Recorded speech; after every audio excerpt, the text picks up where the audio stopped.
Sve što vas interesuje na jednom mestu. Vaša dnevna doza.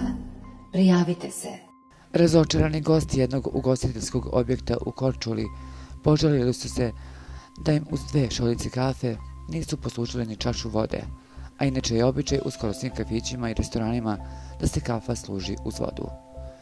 Dok neki čine sve kako bi od sezone spasili šta se spasti može, nečoj bahatosti po pitanju dizanja cena nema kraja, pa ćete tako u jednom za mene sasvim običnom kafiću u Korčuli za 2 kafe sa mlekom izdvojiti 46 kuna, 690 dinara.